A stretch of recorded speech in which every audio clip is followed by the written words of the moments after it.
welcome to the channel. Welcome back if you've been here before. My name is Ash.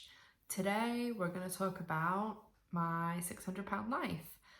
I got home from work today and I knew there was a new episode to watch, and I was kind of debating, should I do a review on it, shouldn't I? Because I've already done a few videos this week, and did I have a hell of a day? It was just super busy. I got home, I switched it on, and within 2 seconds I thought, hang on a second, I think this woman is gay. And then she had a wife, and I was like, oh, I have to do it now. So my 600-pound life, it was a woman named Gina, her story. And Gina is 28 years old. She lives in New Jersey, and she is 606 pounds. So we start off, as we always do on my 600-pound life, with a day in the life of the person from them waking up onwards, basically. And she, like a lot of participants, does not sleep in a bed. She sleeps basically on the couch, but sitting up. And her wife is in like a Leave It to Beaver situation. They have two couches next to each other, and they each are on their own couch. Just every cliche about overweight people that you just don't want to be broadcasting, because there's so many people who get tarred with that brush, and all overweight people aren't like that. I don't want to be horrible, but she said these things, her family members said these things about her. She basically was extremely lazy. At one stage, when she was explaining her past, said she was kind of happy when she reached, 450, 500 pounds, because then she started to get financial assistance, which family were saying, she's lazy and she doesn't clean herself properly. And so to start from the beginning, we basically go through the day in her life, and explains that she only bathes once a month because her family basically beg her to. I cannot imagine the smells and how gross it must be, because she can't go up the stairs, so she doesn't even bathe in a shower or like a bath once a month. She just sits on the toilet and uses like a stick with a loofah on it. So there's only so much cleaning you can get without running water.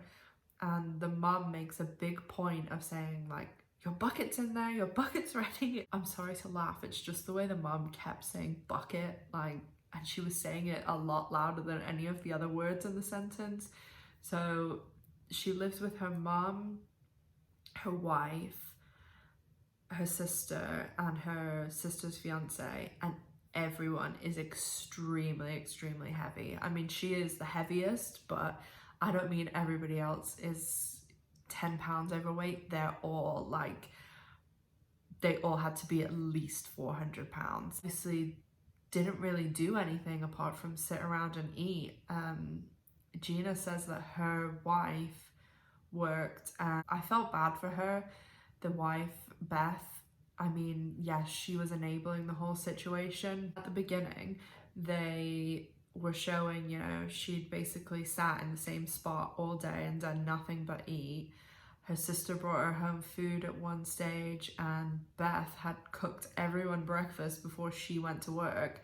And when she was driving back from work, Gina called her and basically said, can you pick up food for everyone? And Beth tries to say to her, oh, okay, will you call it and then I'll pick it up? And she was like, no, you need to call it because you need to call it. And when she hangs up, the mom and everyone just start going in on Beth, like how Gina deserves better and everything. And I'm like, are you watching with the same scene that I'm watching? She sits on this couch all day and does nothing, and it's poor her, and Beth's out there, God knows what job she has, slaving away somewhere, and she's just sitting there. So we see, her meals throughout the day, and it makes me so uncomfortable when you have to watch the show and they show participants eating. I have that thing where I can't stand people chewing, and luckily they're normally doing a voiceover over the top, but it just, I hate watching people eat, and I normally fast forward those bits or like turn away or something because it really bothers me. It's the same every episode. Like, the person who is the focus of the show has got themselves into this situation where their whole life is just based around food. I mean, they go back and, like every episode, show you their childhood and things. And some people have gone through some really atrocious stuff. I mean, she said her dad was very abusive, and used to like physically hit her and things. And they showed like, from little kid to, teenager up until adult, showed you pictures of her. And from a baby onwards, like, her and her sister were always very, very overweight. The mum's very overweight. And I always think it's really interesting when the rest of the family members are overweight too. A lot of the time, Dr. Now, like, because he's so awesome, he will invite the participants' family members to do it. And he's even done weight loss surgery on some family members. Chuck's wife, she did get weight loss surgery. The first episode this season, John, his wife, Dr. Now, like, gave her a diet plan and everything. I find it strange that more participants' family members don't take advantage of it, because they normally have been living their life having to care for this other person all the time. So it would, because that person is going through such a big change and going from eating thousands and thousands of calories a day to 1,200, and they're making those meals most of the time for the person anyway, or having to do the shopping. I find it strange that more of them don't kind of get on the same program. Maybe, they're having their own issues and things, but it would just surely be easier. And I'm sure a lot of people do. I do find it interesting the way we all have the way we deal with things. And believe me, I understand more than a lot of people about when food is just your kryptonite, because food is my kryptonite. Like, I used to be extremely, extremely overweight enough that it severely impacted my life.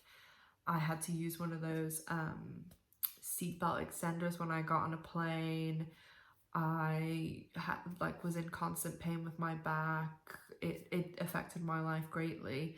And I had weight loss surgery because I wanted a tool to help me lose weight. It's certainly not a cure-all.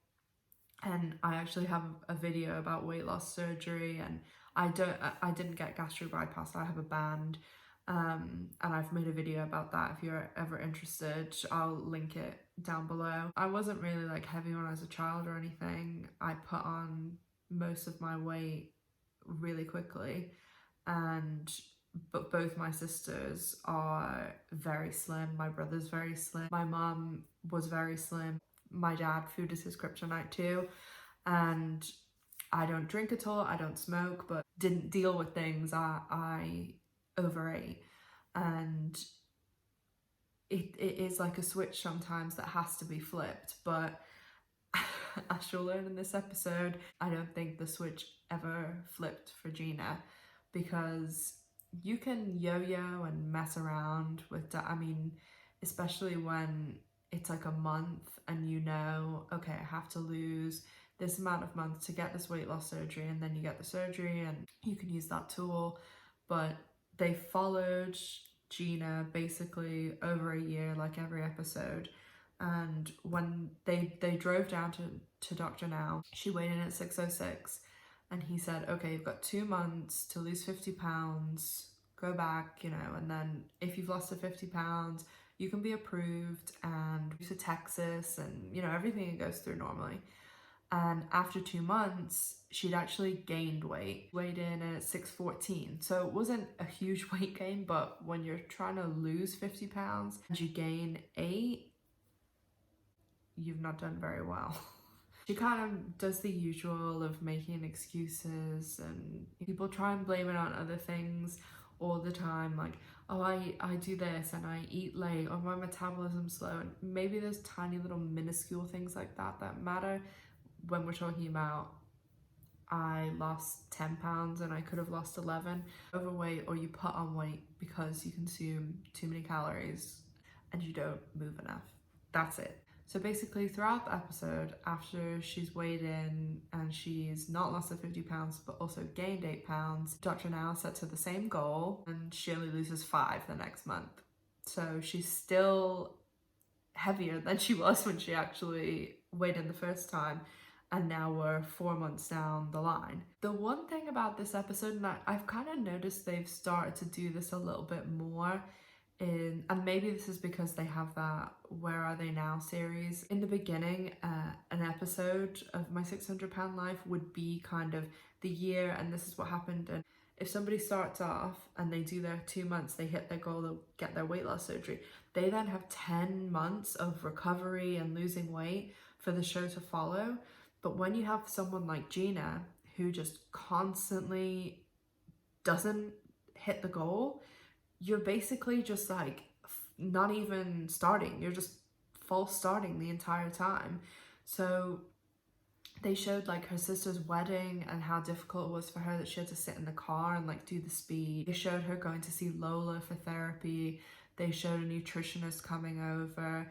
And yeah, like some people are interested in those things and I do think it adds to the show, but I just think the episodes are so much better when it's like episode 1 of this season with Lonnie and John, who the brothers, who they're doing it and they've flipped that switch and they're losing weight and they're doing it for themselves. And you know, you get a moment at the end of Lonnie and John's where it's the same period of time, a year, but they've lost so much weight and they're in such a better place by the end of the episode. Gina starts out 606, goes to 614, 2 months go by again, she goes to 609. We finally get some weight loss 6 months down the road, and she weighs in at 586. So she's lost 23. I mean, in 2 months to lose 23 pounds at 600 pounds, it's really not a lot. It really isn't. Another 2 months goes by and she finally gets pretty close to Dr. Now's goal and she loses 43 pounds and she weighs in at 543. And he's like, okay, like, you know, maybe it's clicked for you now. She's had a bit of therapy. She's spoken to the nutritionist.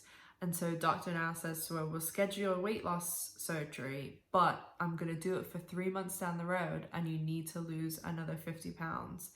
So they show Gina and her wife Beth like going on one of those, everybody doesn't think it's cliche, but it is cliche, going on one of those pottery date paint a mug things. The day of Gina's surgery finally arrives and Dr. Now has still set her the goal of it's 3 months, you need to have lost 50 pounds again. And she's in the hospital, she's got the IV in her arm, she's in her gown. Dr. Now takes her to get weighed and she weighs in at 556, meaning she's gained 13 pounds, nearly a stone. So Dr. Now is not happy, obviously. Cancels the surgery, which I'm trying to there really hasn't been that happen in the last few seasons, I don't think. And as I was saying before, there's so much messing around with 2 months and stopping and starting and everything that's basically the end of the episode. Dr. Now tells her she has one more chance, which gives out so many chances. Like, he's such a nice person and always trying to help everyone, even those who won't help themselves. So she's basically back to where she started. She has 3 months to lose 75 pounds. Dr. Now wants her to lose now to get back to having a surgery day and be approved again.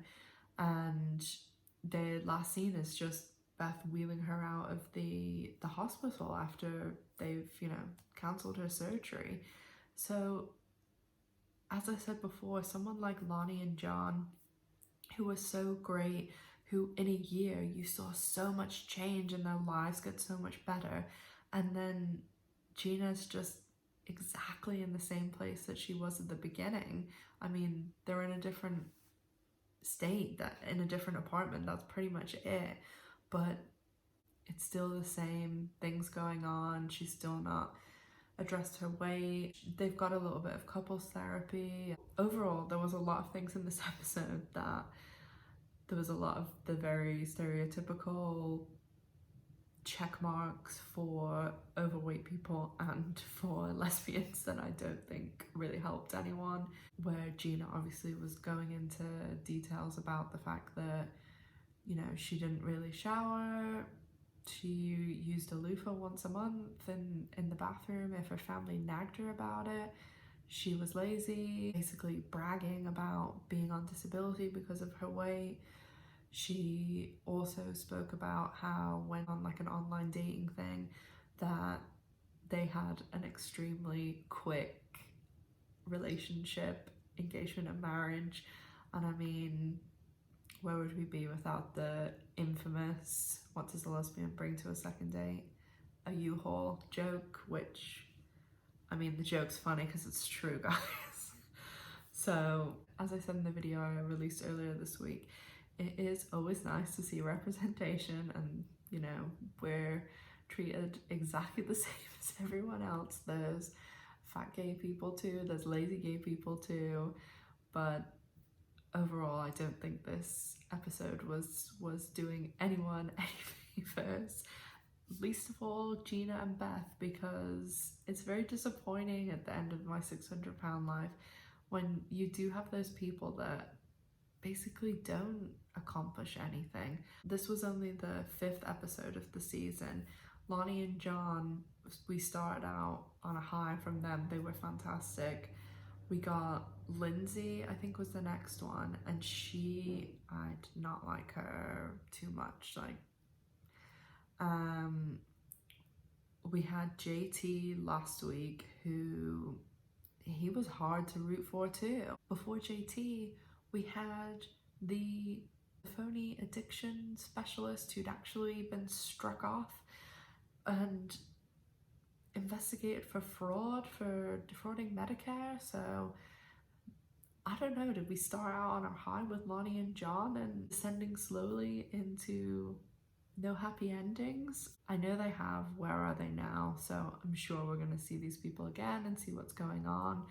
But overall, a so-so episode, not the best because there was no happy ending, and it wasn't true like Asante, Shanae, out there, wacko.